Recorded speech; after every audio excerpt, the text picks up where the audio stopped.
North Coast.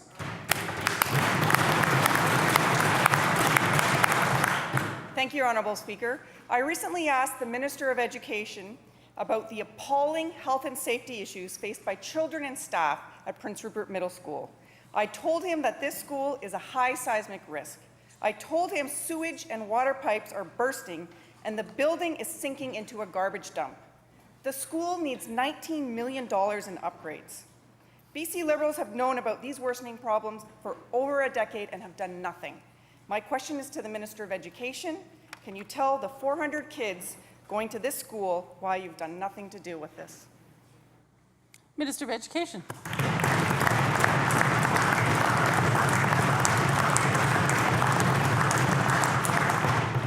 Well, thank you, Honourable Speaker. When it comes to this school specifically in that school district, we did commit and we are working with the school district. We're looking at what the issues are that they're facing. And Honourable Speaker, if you look at what we have in this budget going forward, this year alone, Honourable Speaker, we've increased over $600 million going in to help capital and seismic improvements around the province of British Columbia.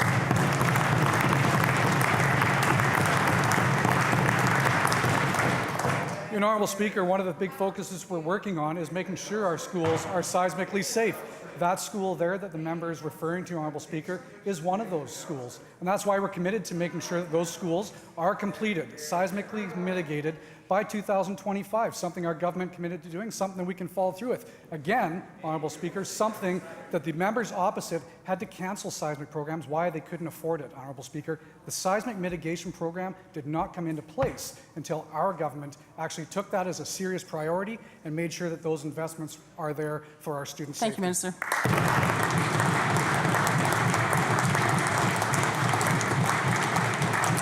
North Coast on a supplemental. Thank you, Honourable Speaker. The Minister knows Prince Rupert Middle School has desperately needed repairs and upgrades. He knows he's neglected it for so long that the school now needs to be replaced. The Minister's own report found the building to be beyond repair. Honourable Speaker, why is the Minister forcing children to attend this decrepit school? Minister of Education.